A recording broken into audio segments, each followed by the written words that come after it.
Good afternoon. I'm Lisa Allen, the Director of Media Relations. In a moment, Sheriff Joe Arpaio and the cold case posse lead investigator Mike Zullo will walk you through the latest revelations coming from an ongoing investigation into whether President Obama's birth certificate shown to the American public on the White House website in April of 2011 is an authentic or forged document. After a brief opening statement from the sheriff, Mr. Zullo will present his findings. They will be supported by a number of brief video presentations.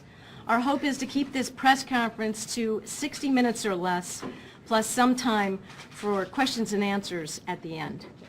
Now, about that question and answer period, we will answer questions about these findings only. We will not talk about other issues currently facing this sheriff or this sheriff's office during this press conference today. We will not answer any more questions about the cost to send one deputy to Hawaii to assist Mr. Zullo in this investigation. We have been very forthcoming about those costs. We've answered your questions on this topic ad nauseum. The sheriff said on March 1st he would try to do everything he could to avoid spending taxpayers' money for this investigation, but an expenditure became necessary. The posse collected donated funds in order to pay the county taxpayer back, but as you know, 2 board members refused to accept that donation. In recent and past TV, radio, and print news stories, many of you have failed to report that important point. In fact, much of the reporting and editorializing on this investigation has been very critical. The media has demeaned this investigation at every turn as silly and wasteful. Your contempt about the subject and the sheriff for pursuing it has been duly noted. We simply ask right now that you put your preconceived notions about this, listen to the facts, and if you can, keep an open mind. Here's Sheriff Arpaio.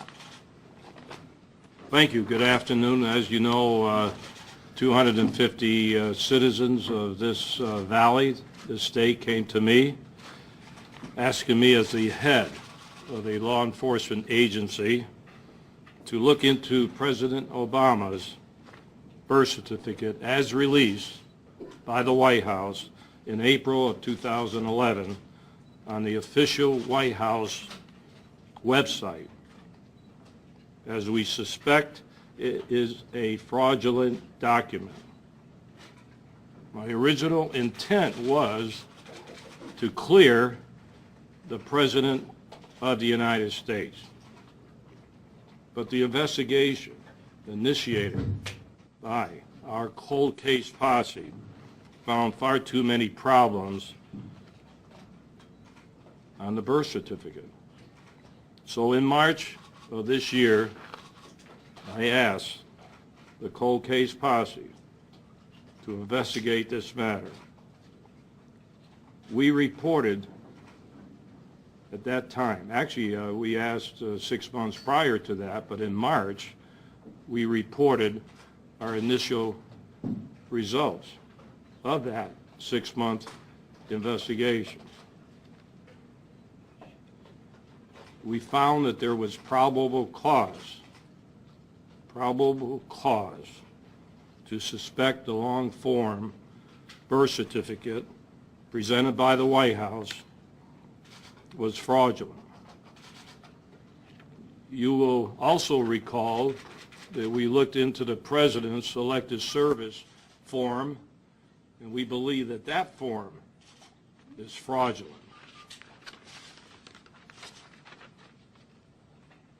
This continuing investigation has uncovered new information that deepens our concern that the birth certificate document is a forgery. In the process, we have uncovered other serious concerns you will hear about today, which should be interest on a national level.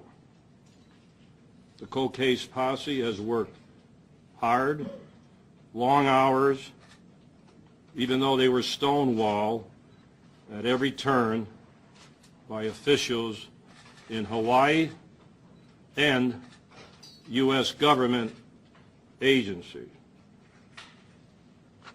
And Mike, here's Mike Zullo, the chief investigator, during the course of this investigation. Thank you, Sheriff. Today I'm going to try to take a lot of information that has come to light and come to fruition after about 7 months of investigation. A lot of the information that you're going to hear today, excluding one wrap-up video from the March 1st conference, really came about after our trip to Hawaii, is when everything started to gel for us. I'm going to try to set the stage for you and explain some things before showing the videos and try to explain some things to you after the videos. But when this is done, I am going to show you evidence that is on this long-form birth certificate that has nothing to do with computer forensics.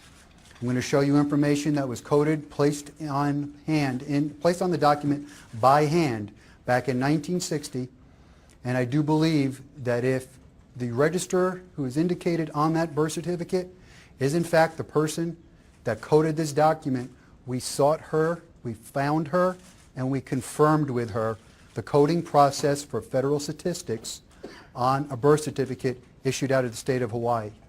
We will show you what is conflicting on this document on its face. So before I do all that, let me just go back to March 1st. I'm going to do a quick recap because there's some things that have been getting misunderstood about what we were saying. In addition, we went even further than the March 1st press conference. We had two other individuals not utilized by us prior to March 1st, Garrett Pappett, Tim Soletti Jr. Both of them independently, not knowing of each other, performed over 600 tests apiece on the long-form birth certificate doing computerized forensic analysis. They could not get the document to do what the long-form birth certificate does, the PDF file released by the White House, and independent of each other, both came to the same conclusion. So from a document forensic digital perspective, we believe the document has been tampered with, so much so that the only way to get it to do what it does is with blatant human intervention. So let me show you the first video and then we're going to move to more recent stuff. It is not our intention today to revisit all of the many anomalies found in the PDF file purported to contain a certified copy of Barack Obama's original long-form birth certificate. However, we would like to make the following clarification regarding our March 1st press conference. The cold case posse is very much aware that layers can be created when a document is optimized. In fact, we pointed out in video number 4 that the control document in our test contained 45 layers after being optimized. A point that seems to have been lost on some who viewed the last press conference is that the layers in the PDF file released by Barack Obama are not consistent with the types of layers produced by scanning and optimizing a document, but are instead consistent with document tampering.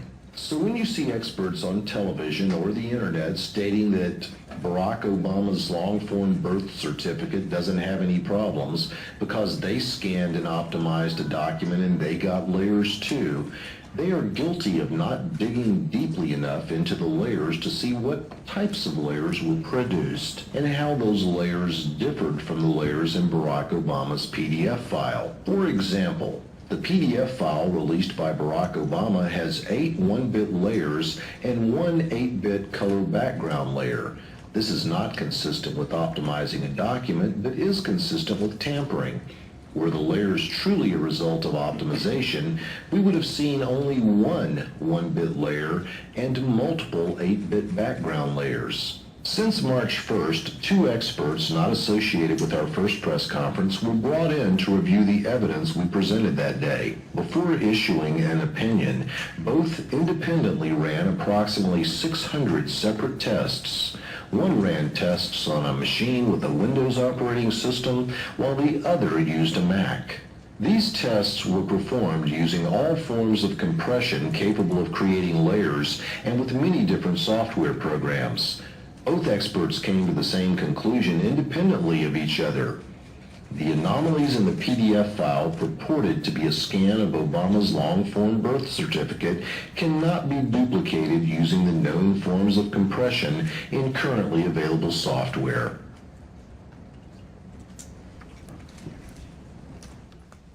As far as we're concerned, our analysis of the digital portion of this document is finished. We are fully persuaded that we could prove that this document has been manipulated. The other thing I want to bring to your attention is we reached out to numerous businesses that do nothing but find experts that are court certified in fields of digital forensics, which is an emerging science, computer animation, and we asked them if they could find someone that we would compensate to look at the document. I want to let you know that every one of these businesses that do this kind of work reported back to us that no one wanted to touch it because of the nature of the document. So we were left to go outside again and make sure that we were correct, and we believe we are correct. We do not believe that this document could ever survive judicial scrutiny on this level. In other words, you couldn't bring it into a courtroom and convince a judge that it's authentic. Moving forward now, we had some anomalies on this document other than the digital forensics, which were troublesome to us. And we knew that at one point in time we were going to have to figure out what these little numbers in certain boxes represented. And if you look at the birth certificate, I'll come back here, you'll see, looks like pencil markings with a 0, a 1, and a 9. We didn't know what this was. Through a lot of research, the assistance of Dr. Corsi, who, by the way, is a Harvard PhD and trained in statistics, has taught statistics, we started to pursue leads and made the determination that these codings were actually vital statistics codings required by the federal government in 1960.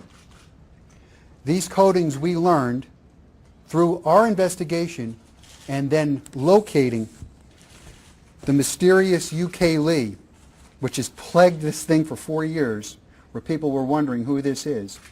We located Verna Lee. Verna Lee is 95 years old, amazingly sharp. We spoke with her, and she confirms to us what I'm going to share with you now. Back in 1960, birth certificates would come in to the central location at the Department of Health in Hawaii. They would come in what was known as regions or batches. Those documents were taken in. Those documents were then looked at by a human being. This is 1960.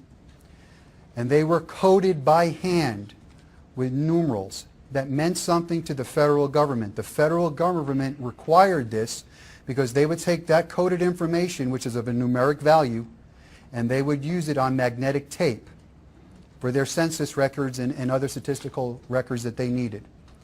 This document would have been coded, and then according to Mrs. Lee, the document would have been rechecked by another employee of Department of Health, then signed by the register. In this case, what it looks to be on this document, it should have been VK Lee, it's UK Lee is what it looks like, signed by her. Then the documents were placed in a secured office where they were numbered in sequence using date of occurrence and or time, whatever happened first. From a specific batch or specific location, Kapolani Hospital, the county of Hawaii, that would be one batch. A regional office, an outlying island, would be a separate batch. Every one of these documents was coded the same way. At the end of the month, these documents sitting in this office, secured in this office, were then numerically numbered by batch. And that's important because they were consecutively numbered with a stamper that advanced itself one digit. The difference here is you could get a different sequence number depending on the batch. And we're going to explain the significance to you now as far as that is concerned. But the coding is what's more important to us than anything else. You look at the Obama certificate, It points out on number 9, under race of the father, where it states African. It also points out, I believe that's business or place of employment. I can't say, I don't have my glasses on, excuse me. It has a number 9. We didn't know what the number 9s meant. But what we did know is when we looked at the Nordyke documents, which are on the second easel over there, they were coded different. They were coded with the number 1. We still didn't know what it meant. Going to Hawaii proved to be extremely fruitful for us. Dr. Corsi agreed to come with us to Hawaii, paying his own way, for the sole purpose of doing research for us to try to determine what these numbers were and what they meant. Dr. Corsi went to the state archives, and he went to the Supreme Court Library in Hawaii, Honolulu, Hawaii, to do some of the research. We've discovered what the coding of number 9 means, and I'll explain the significance to you after we watch this next video. Some of these videos, they're fast-moving, but they are designed that way because we want people to watch them over and over again, and they will be available for download later. When the PDF file containing what we're told is a certified copy of Barack Obama's long-form birth certificate was released, many were curious as to the meaning of the strange pencil markings found throughout the document. It's now known that these markings indicate a document has been coded for vital statistics recording purposes. Though states were paid only pennies per document by the federal government for their work, the task was well worth the effort, as federal funding was and still is tied to population. In order to decipher these codes, the cold case posse obtained information from the 1961 Vital Statistics Instructions Manual for Births. Please note that the number 9 was the code used to indicate that an answer to a particular question was not stated. This puts some of the information on the certified copy of Barack Obama's long-form birth certificate in conflict with the written code.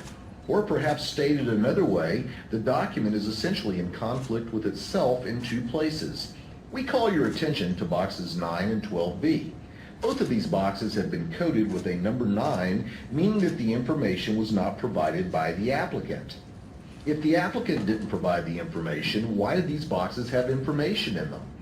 Based on the coding on Barack Obama's long-form birth certificate, it should have looked like this, but it does not. Box 9 has always been highly scrutinized because most suspected the term African was not used as a race identifier in 1961. They were correct. It was in fact not used by the federal government until 1989.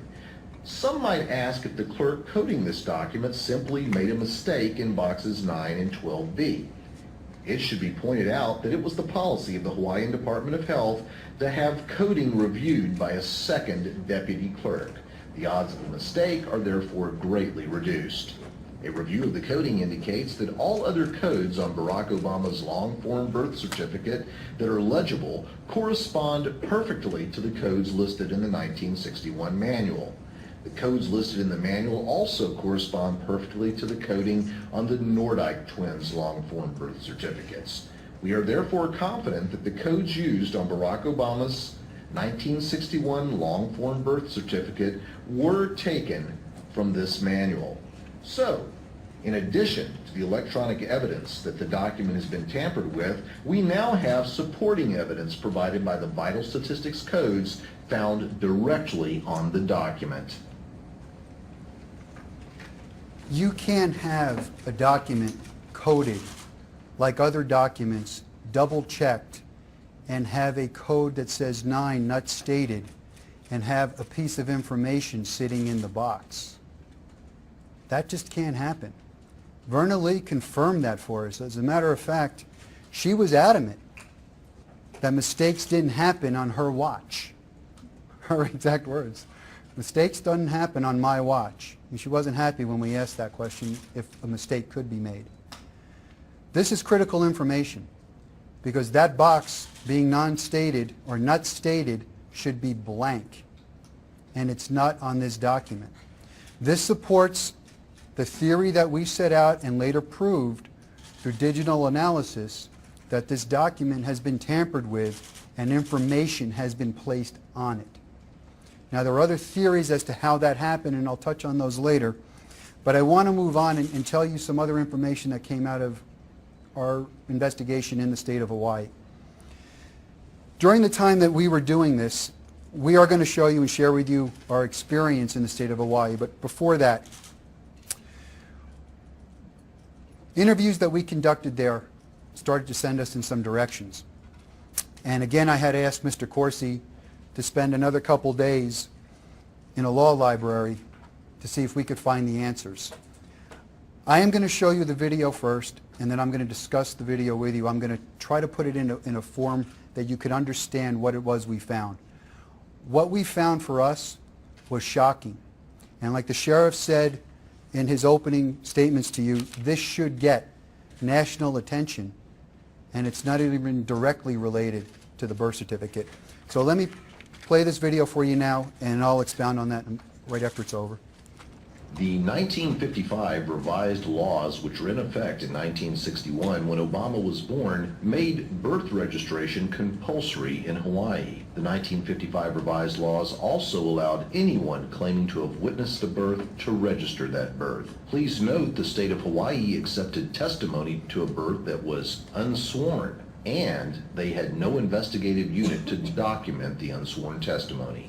Most unattended births were registered at local offices. Hawaii had 5 local offices in addition to the central office in downtown Honolulu. In 1982, Hawaii legalized what had been its unofficial policy for decades by making laws that codified Hawaii out-of-state and foreign births as Hawaiian births.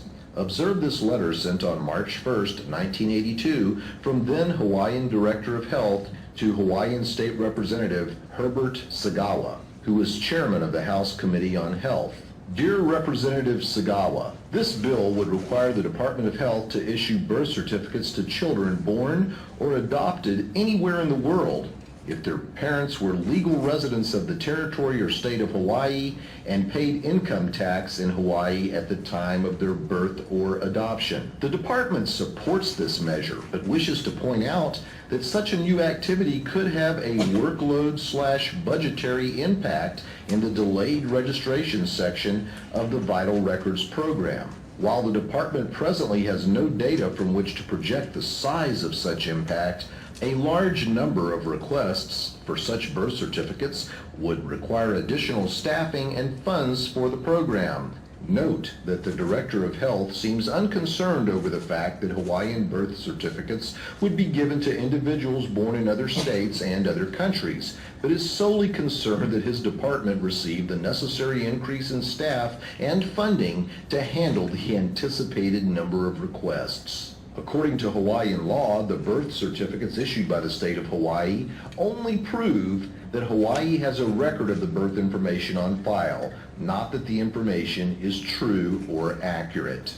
A Hawaiian birth certificate is therefore worthless in terms of its evidentiary or probative value. In order to truly vet a presidential candidate from Hawaii, one must have supporting evidence in addition to a birth certificate. For example, hospital records. As you'll learn in our next video, Kapiolani Hospital has been less than cooperative with those wishing to investigate Barack Obama's alleged birth at their facility. Let me see if I could put this in a way that it's easy to understand, because it's a little confusing. That basically said you could come in and declare a birth that happened in Hawaii. If it was unattended by a physician, unattended by a hospital, you could come in and you could declare that birth as long as you were an adult and you could prove residency. Now that leaves a pretty big loophole. And what they also knew that was happening, they were getting, and we have evidence of, a lot of foreign citizens, especially from Japan, coming in and using that law to get Hawaii-issued birth certificates. It was a problem. 1982, they institute a new law. In 1982, what they decide to do is expand that program.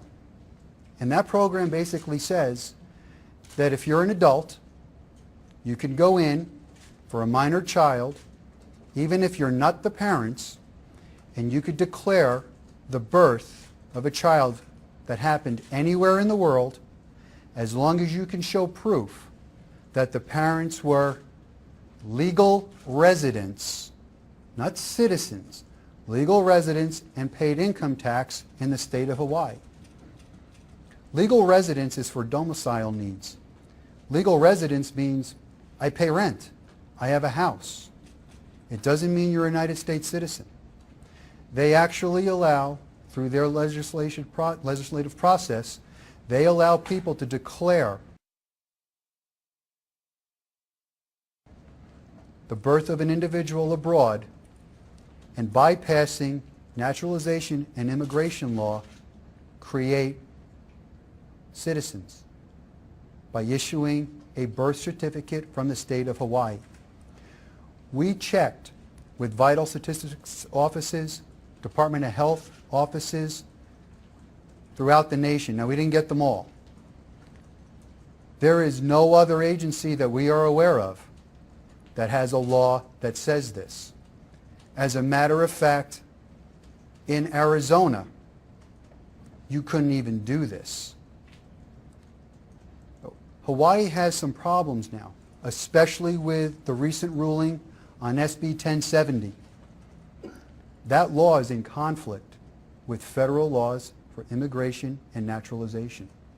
We asked Denise O'Rourke, our attorney, to look into that matter. We thought it would only be a couple. She found a lot. There's some major problems with this practice. You could actually make the case that this is a national security issue to an extent, because that law is a little vague. And that law also says that an adult could go in and make a representation, actually for themselves, as long as they proved mommy and daddy were legal residents in Hawaii paying income tax for at least 12 months preceding the birth. There's no time limit on this. It could happen 6 months after the birth. It could happen 60 years after the birth. I don't know what they're doing there, but to me, this is a problem. I think the sheriff believes it's a problem. And this is something I'm going to ask, and I hope the media will pick up with. Lay the partisan issues aside. This is a problem. You can't have people that are forced to go through immigration processes, naturalization processes in one part of the country, and have other people that could skate in and get a document that the Inspector General in 2000 has said in his own report that there is rampant birth certificate fraud in the nation. When you get a birth certificate like this from the state of Hawaii, and I guarantee you nobody, because I didn't, think of the state of Hawaii as a border state. It is now. It's a border state. You can go in and get a birth certificate. Now, I know in my life I've been asked 3 times for a birth certificate. Two of those were getting law enforcement jobs. One was for a private sector job. If I walk into the Maricopa County Sheriff's Office and I want to apply for a job, if I show an Hawaiian birth certificate, the automatic assumption is I'm a citizen of the United States. We have a deputy that works very close with the sheriff. He was a foreign birth, born to a military father, serving overseas, born in Ireland. This deputy has a birth certificate issued from the Secretary of State, the State Department of the federal government, and it says, foreign-born U.S. citizen. There is a procedure to get this. Hawaii, from all indication, circumvents that procedure. We think the birth certificate issue in Hawaii is of a magnitude that you have to bring now into question every birth certificate that you see from the state of Hawaii. State of Hawaii's own law says that our document is only prima facie evidence. Prima facie evidence means at first sight, first blush. I put a depiction of prima facie evidence, a definition. And what it says in the next sentence is, requires further investigation. The state of Hawaii has no mechanism to source the information that they receive. investigate the information that they receive, yet their law uses the word shall issue. Shall is a mandate, there is no discretion. They also call for certain information to be brought forth, making the representation, but they don't tell you what it is. It is subjective.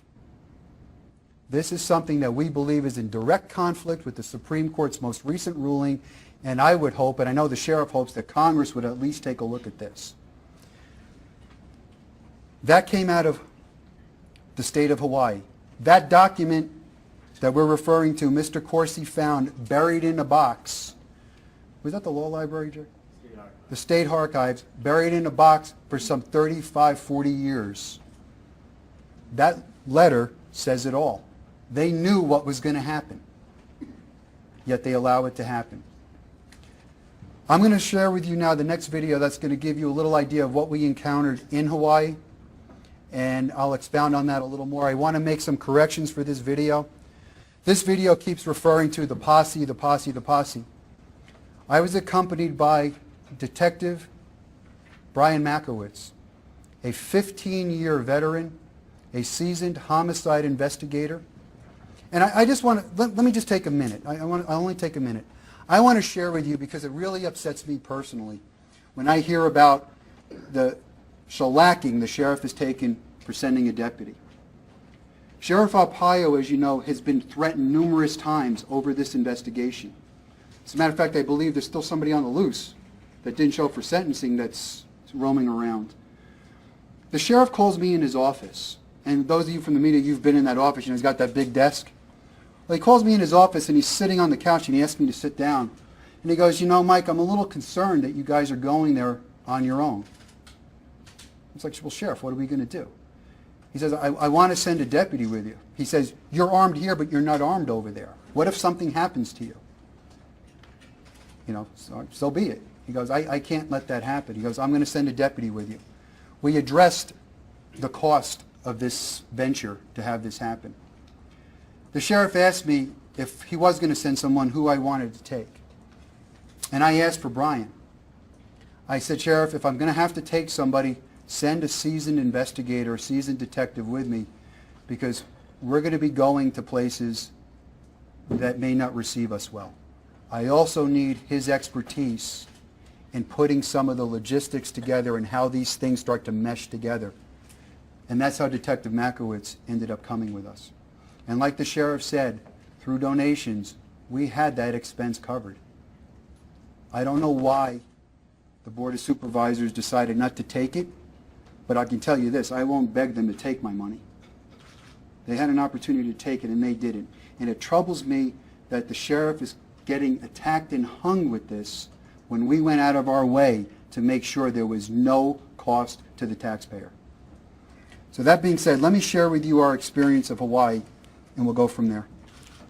When the cold case posse went to Hawaii to investigate this matter, they found that most doors were closed to them, and that both government and private sector officials alike were prone to overreacting to their presence.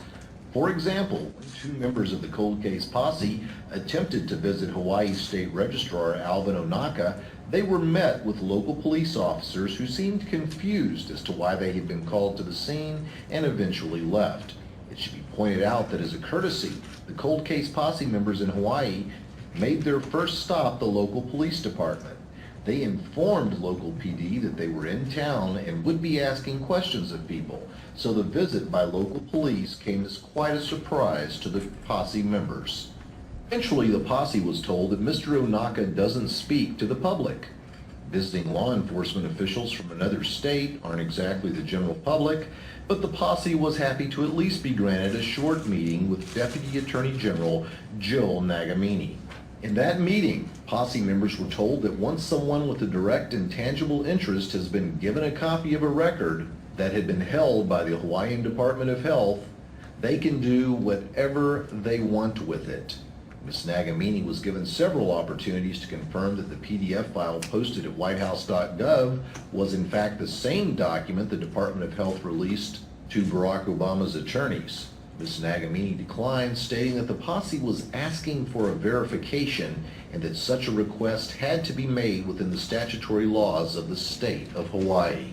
The cold case posse was made aware of a logbook that existed within the doors to the delivery area at the Kapiolani Medical Center where Barack Obama was reportedly born. In this book, all births for a 2-year period were logged, and then the book was retired to the hospital's archives. Upon requesting access to the archived logbooks, the posse was told that the hospital was not in the business of investigating birth certificates, but in the business of saving lives. Soon after this comment, the posse was asked to leave the facility. I want to point out again the correction. Both those incidents, Detective Brian Makowitz was there, a fully compensated sworn law enforcement officer who was credentialed and presented those credentials. I'm going to touch on Kapiolani first, and I'm going to go back to what happened in the Department of Health. At Kapiolani, we got information here developed out of Scottsdale from a retired physician who was a resident in 1970 in that very hospital. When you think of Kapiolani, we showed you a brief picture of it. That's what it looked like back in 1960. It looked like a resort. You wouldn't even picture it. It was a clinic. It was 60 beds. There were maybe, I believe they said 20 women at a time that may have been in there for labor. It's not a big facility at the time. We got information that there is a handwritten register, a log, that is kept at a desk back in those days at the delivery room door. And the tending nurse would record the name of the mother going in to have a delivery. That information remained in that book. That book remained in that desk drawer for 2 calendar years before it was finally placed in the library's archives. The library's archives are open to the public, and with permission from the hospital, anybody could go in there. That book becomes significant because if we could find 1961 and we could find Stanley Ann Dunham's name in that book, hey, he was born at the hospital. No such luck. They didn't offer to. Matter of fact, they all but threw us out. They wanted nothing to do with this, and they were belligerent about it. Now, this would have been a piece of information that in our pursuit, we could have cleared up a lot of this. But they refused to cooperate. The Department of Health. The Department of Health was the first place that we stopped. I believe we did it on Monday, if my memory serves me correct. That wasn't our original intention. We understood that the media got wind that we were there and they were going to run stories. We had planned on going there on a Wednesday. So it took us out of our game a little bit. Detective Makowitz and myself went into the Department of Health, identified ourselves to a security guard for the sole purpose we wanted to talk to the state registrar, Mr. Alvin Onaka, and ask him a simple question. Sir, did you validate this document, the document that has been presented by the White House? This question alone could have solved this, a yes or no. We were told immediately, Mr. Onaka doesn't speak to the public. Detective Makowitz advised them that we're not the public. We're the police. We're here conducting an investigation. Is there someone else we could talk to? About 5-6 minutes later, 3 individuals come out. We have to go through the whole credential thing again. They go scurrying off. Brian and I are standing there, and I look up and I see 2 of the biggest uniformed police officers I think I've ever seen in my life. I mean, these boys were big. One of them was a sergeant. They're coming in the back door. I look at Brian. He looks at me. We all know what this is. The sergeant walks up to one of the individuals that greeted us. He motions with his thumb like they're over there. And I watch this police officer. He looks at us. He looks at the guy. We're in shirt and tie, carrying little folders. And he shakes his head as if, why did you call us? And they walk around the corner. We never see them again. About 3 or 4 minutes after that, the Deputy Attorney General comes walking out, identifies herself, and basically tells us again that Mr. Onaka couldn't talk to us. Detective Makowitz asked her if there was a place we could speak in private. They said we could find an office that we could use for about 15 minutes. We went into that office. During the course of the conversation going back and forth, it became very apparent to us that the Deputy Attorney General was doing nothing more than hiding behind state statutes at every question that we asked. At one point in the conversation, I held up a copy of that document, and I asked her point blank, could you at least tell me, is this a copy of the document that you provided Mr. Obama's attorneys? She accused me again of wanting a verification of a birth certificate and pointed me back to her statutes. I explained to her that I have a problem. The problem is we know by the admission of the Department of Health that they released a photocopy, 2 photocopies of the purported original long-form birth certificate placed in an envelope and given to Mr. Obama's attorneys. However, I don't know what's in the document. I don't know what's contained in that document. I don't know what's in the envelope. I don't know if it's this. And I proceeded to give her an example. I said to her, if I had to present my driver's license to the public for whatever reason, and I handed my driver's license to you and you scan it into a computer, but then you decide to change some information around, maybe move some information around, and then you display it, is that my driver's license? Her response to me was, but you still have a driver's license. You know, we're trained to understand what people are saying. The answer to that should have been no. But what she's telling me is, that's probably not what we released, but he still has a birth certificate. That's what she's saying to me. Based on that exchange, we verified that they did not make a PDF file at the Department of Health in Hawaii. If the Department of Health in Hawaii did not release this PDF computer-generated file, and this is not merely a photograph of a document, someone else created it. That is a forgery. There is no legal authority for anybody, including the President of the United States or his staff, to make an Hawaiian birth certificate, computerized, handwritten, in crayon, doesn't matter what it is. The only people that have the authority to do this is the Department of Health in Hawaii. Any way you twist and turn with this document, it is plagued with problems. This document doesn't even meet the test of the Department of Health's own prima facie evidence requirement, which is the lowest form of evidence that you could get. It is in conflict with itself on its face. It's time for this charade to stop. This is a real long time to be looking into something. A lot of money has been spent never to release this, and now that it's released, there's no evidence that it's authentic. There is not a document examiner in the nation that could go into a courtroom and declare this document authentic. It cannot be done. That means a judge could never rely on the authenticity of this document. If a judge can't rely on it, how come the people of Maricopa County are being asked to rely on it? And I know what you're thinking, Secretary Bennett. I know all about Secretary Bennett and his verification. A vital piece of information is missing from that, the date of the occurrence. I have it on good authority from several Department of Health in different states that none of them would have accepted that as a verification. But that's up to him. If he wants to accept it, that's going to be on him. The verification language also states that it's verifying information contained in a file. We've come to understand that information contained in a file could be supplemental information, information that's brought forward to amend a birth certificate at a later date by means of an affidavit or some other form of information. Here's the problem.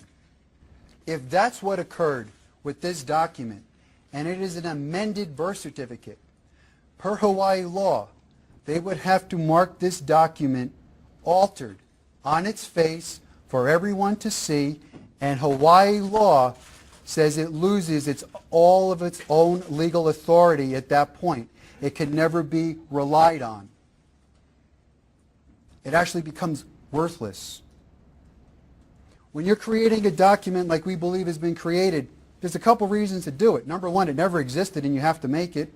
Number two, you're making it to conceal information. Or number three, you're making it to add information to give it the appearance of validity.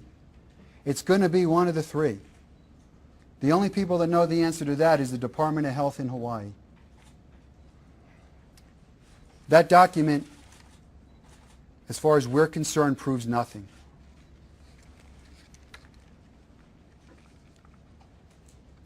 I'm going to show you now the out-of-state numbers for the batching.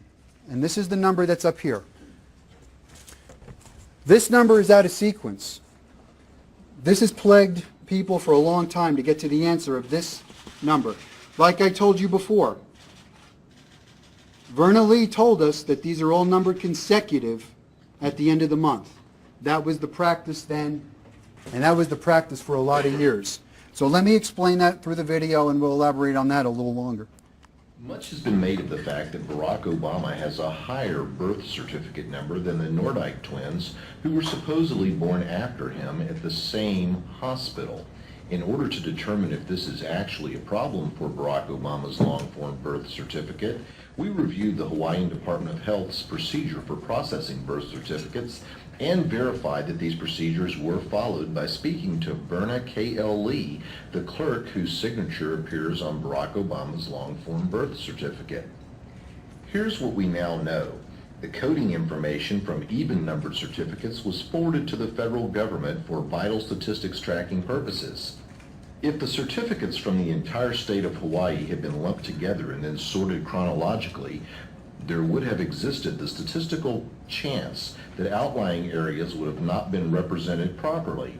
If, for example, a small number of certificates from an outlying area all landed on odd-numbered certificates, the area would have been underrepresented. If they had all landed on even-numbered certificates, the area would have been overrepresented. In order to ensure proper representation, birth certificates were numbered at the central office at the end of the month after being sorted first geographically and then chronologically. Please note that birth certificates were never sorted alphabetically. If Barack Obama had been born at the Kapiolani Medical Center, he would have been processed in the same batch as the Nordyke twins, Gretchen and Susan. Given the fact that Obama was born before the Nordyke twins, he would have been assigned a lower number than the twins. This proves that Barack Obama could not have been born at the Kapiolani Medical Center as reported. The numbering on his certificate is more consistent with a birth certificate that had been turned in from one of the outlying areas. One final point regarding the newspaper birth announcements in the two local Hawaiian papers: these are very inaccurate sources of information. Single-parent births were not listed. Some announcements appeared in one paper and not the other, and sometimes when a paper was low on available print space, a few of the announcements were not listed at all. Therefore, these newspaper announcements cannot be relied upon to make any type of sense of the birth certificate numbering process. Just think of it like this. The birth certificates are placed in different piles. You have everybody that was born in April 1961, August 1961, whatever the date is. You have that whole pile sitting there. You're going to go in with a numerical stamper. I think it was a Bates stamper, it may have been called. You're going to go in, and with every stamp, it clicks up one digit. 0001, next stamp, 0002. But these are stamped consecutively by different batches representing different geographical locations. The Nordyke birth certificates, consecutively numbered, odd and even I believe, consecutively numbered, came from the same location. Conceivably, Mr. Obama's should have come from the same location and be consecutively numbered in that batch. It is not.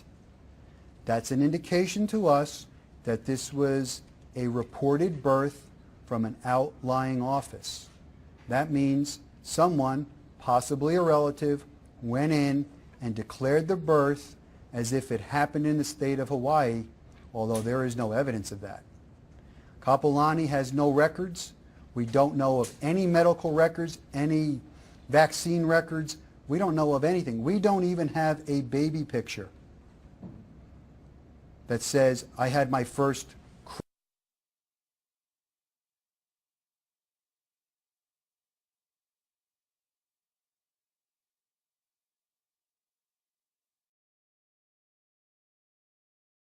risk for getting information that there's a high probability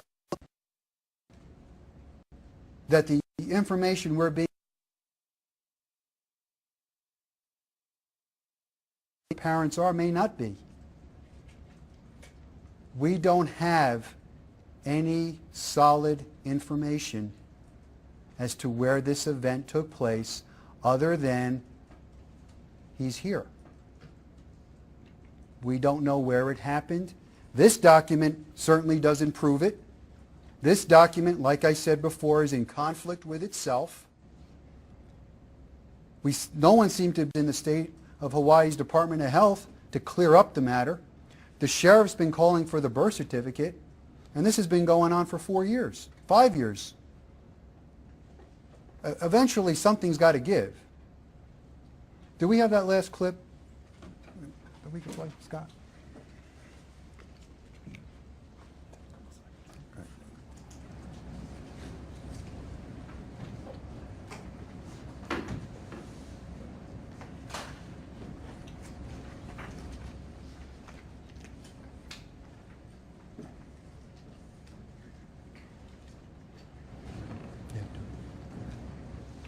Well, I think what's important if you are running for president is that the American people know who you are, what you've done, and that you're an open book. And I'm going to leave you with that 11-second clip, and I'm going to ask the sheriff to come back here with some closing remarks. That was the president in his own words. Well, thank you. Thank you, sir. Hope everybody could understand I hope so. what you're saying. You know, I agree with the president. Should be an open book. Should live by the words that he said himself. We believe that the certificate presented to the American public by the White House is a forgery. We said that several months ago. What I said on March 1, and I will repeat it again, show us the microfilm. I said it a while back. Show us the microfilm and we'll all go back home and forget this. Where is the microfilm?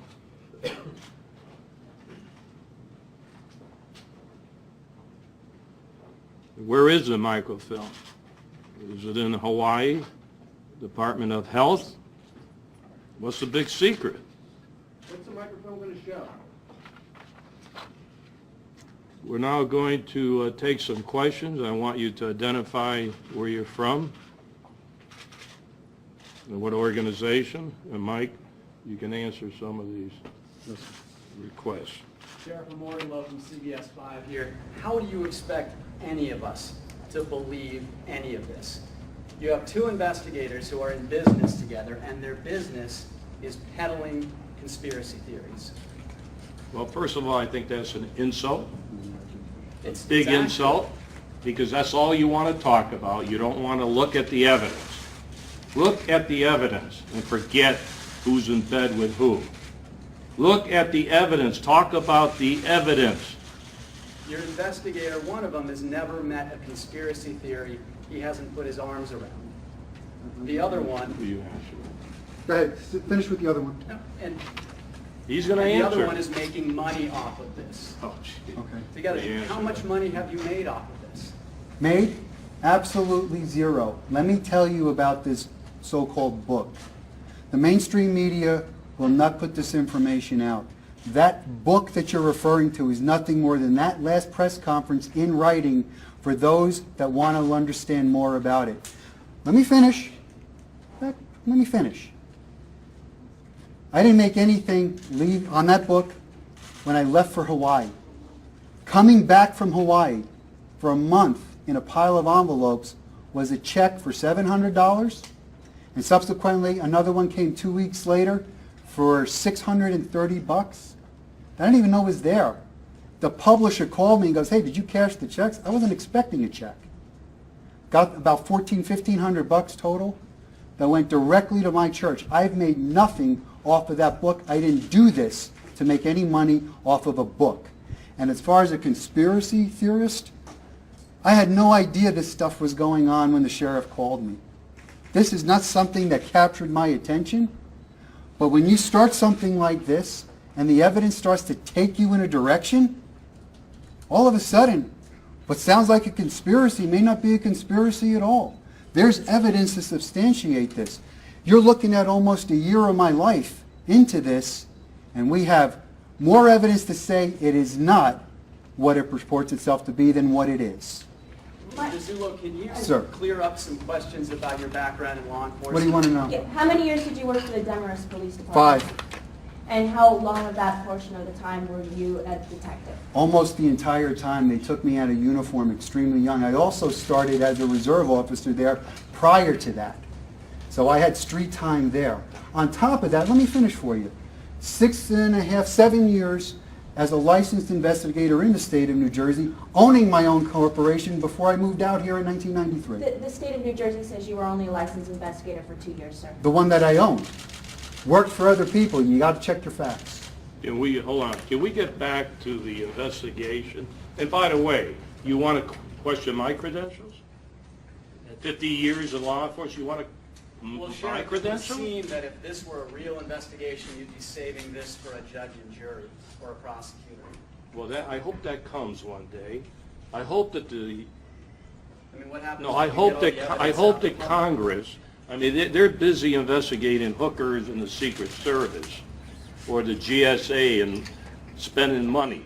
It's about time that Congress looked into, and they're looking at the Fast and Furious. It's about time that Congress looked at this situation, and not ask, what credibility do you have, Sheriff? So, you're trying to go after the messenger. This is an official investigation, official, zeroing in on possible fraud of government documents. That's all, and it continues to be that. Sheriff, your department has nearly 500 cases of child sex crimes that they did not investigate. What do you say to those kids that see you putting all this energy So let's into go, this let's case? not talk about other issues, which we will resolve, because you don't seem to get your story straight when you do your hit pieces. Channel 5, you. But let's not get into that. Let us go into this investigation. Sheriff, I have a question about this investigation. What do you have? Next question. I'm Tom Valentine. I'm a citizen journalist. Also happen to be the subject of Morgan Lowe's most recent conspiracy theory, wherein he suggests that I work for Joseph Farah, which I do not. I've never met the man. I do know him through email. I have a substantive question, though, unlike my friend Morgan, who peddles conspiracy theories himself for a living, I suspect. I don't suppose he does this for free. And my question is this. Whether it's the microfilm, whether it's Jill Nagamini, whether it's Alvin Onaka or Kapiolani Hospital, in every one of those questions or in every one of those cases when Mike requested information, could not they have cleared the president by simply providing the very simple information that was requested? That's my question. Yeah, the short answer is yes. It's every document surrounding this one individual is plagued with problems. They're all plagued with problems. There's one excuse after another where you can't see it for whatever reason. I mean, it's everything. Right down to a college transcript. It's got a problem. Very good. We didn't invent this. This is just what's out there. Let me just say one more thing. You know, thank God that this is being streaming, because the whole country really doesn't care about local politics, whether they like the sheriff or not. These are facts that we are talking about. It's an official investigation. Mike Zullo has done a great job on this investigation. Our deputy that we sent to Hawaii did a great job. I presume with all the resources that the federal government has, all their resources. They probably would have to send 100 agents to Hawaii if they could come up with the information that Mike came up with in one deputy. Look at the facts, what we came up with. So I'm not taking a second seat because of Mike Zullo into his background or everything else. He has done a great job. We have worked hard at this. We wanted to clear the President of the United States. That was my mission, but it hasn't happened that way. And we have people of interest that we're not going, you forgot to say that, on this investigation. So I want someone, the U.S. Congress, someone to look at this and do something about it, and we will be very happy to cooperate. But my problem right now is, who do you give it to?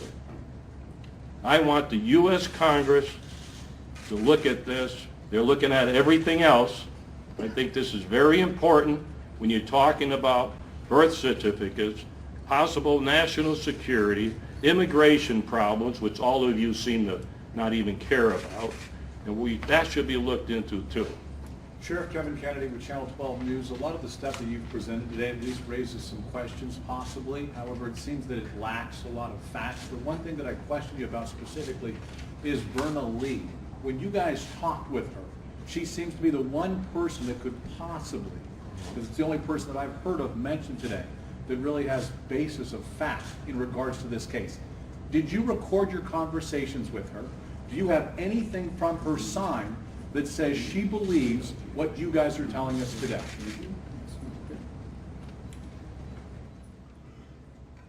The answer to your question is yes. We did record the conversation. That telephone call, let me explain to you how this transpired. I had that birth certificate blown up on a big monitor, and I'm looking at it. And I'm looking at it and I'm going, there's got to be something here. Everybody on that certificate, exception of Mr. Obama, is deceased, but UK Lee was a mystery. You couldn't seem to locate her. Didn't even really know who she was. Through a series of computer database searches that took the good part of a day, I was able to determine that there was a Verna Emily, I believe it was, in Hawaii, 95 years old. Subsequently, to finish some of the research, we had asked Mr. Corsi to go back to Hawaii and spend some time in the library. We needed more information now. We actually needed another 5 days.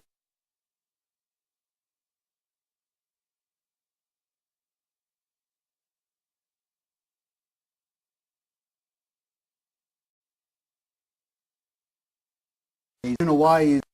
So what I did is I asked Mr. Corsi to contact Ms. Lee while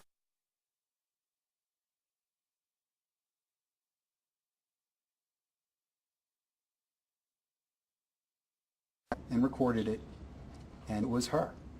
She, without hesitation, it was her. She is the only person that can factually tell us the procedures that went on there. Obviously, she doesn't have recollection of this certificate. This was nothing more than another birth certificate placed on it. We don't know if it came from another document, but she was in the office at that time, and she laid out the procedures that directly coincide with procedures written by a Mr. Bennett, who outlined that whole Department of Health protocol for birth certificates. It was almost identical. So the conversation with her was on the phone, to be clear. It was on the phone. And what I did is I asked Mr. Corsi to call as a reporter, because you wouldn't get information calling as the police or an investigator. Just wouldn't get it. I've had so many doors shut on us over there that this one I wasn't going to risk if this was her. Why not release that conversation? That's going to be up to the sheriff. Do you think it's unethical that you posed as a reporter? No, I don't. He is a reporter. I have a question. Mr. Corsi has indicated in the past that he's offered up money to try to get information about hospital records in this particular Obama birth certificate case. Who are you with? Melissa Blasius with 12 News. He's indicated that he's tried to offer up money. Did any person, including Verna Lee, Was she offered, No. was anybody offered any money or given any money for their information in No, the case? and that's a great question. We don't do that.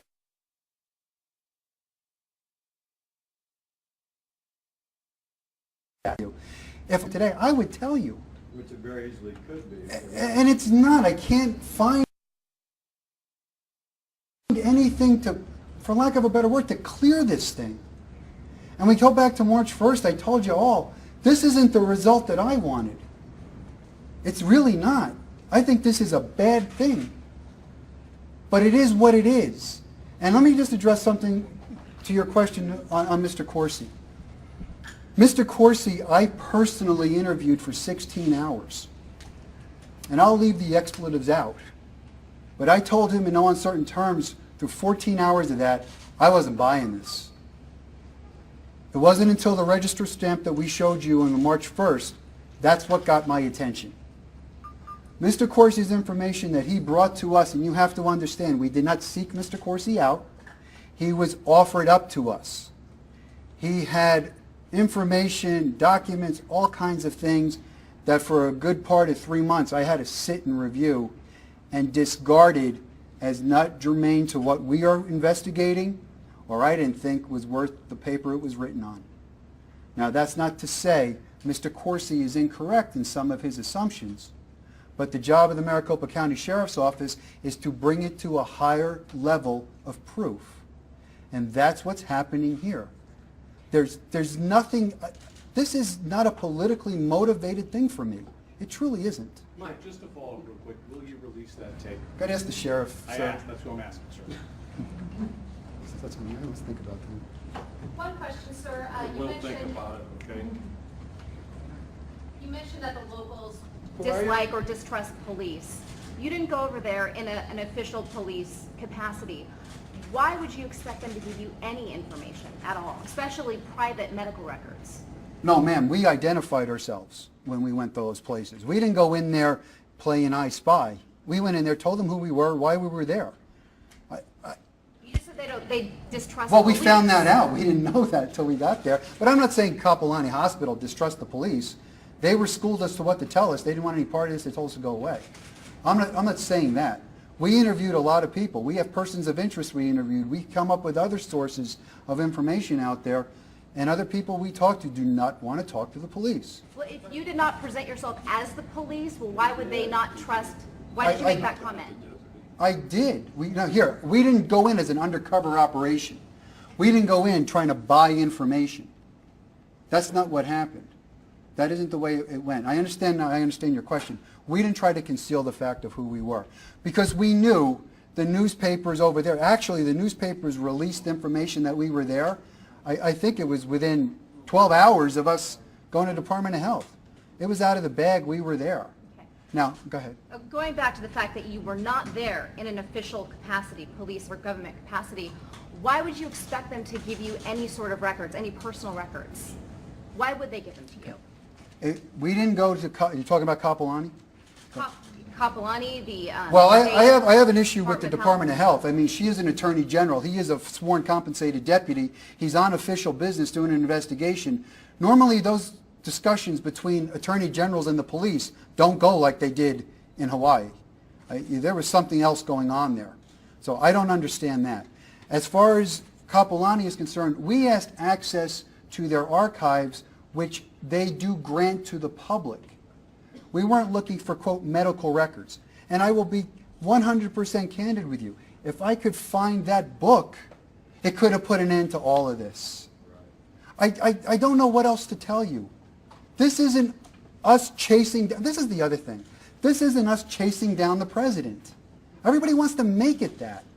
This document is fictitious and it's been represented to the people of Maricopa County.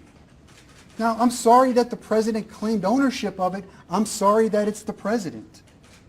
But if somebody represented something fictitious to you and you acted on it and found out it was wrong and you came to us, you'd want us to look at it. So I really am at a loss to understand why it's so difficult for people to understand that this is not politically motivated, because it's not. Are you incriminating the president in any way? Are you saying that the president has anything to do with this? I am not. I am not, ma'am. I don't know what Mr. Obama knows about this. I truly don't. I said in March 1, right from the beginning, we are not accusing the president of any crime. We are strictly investigating a possible government forged document, and that's the way we're still going with this. We're talking about document.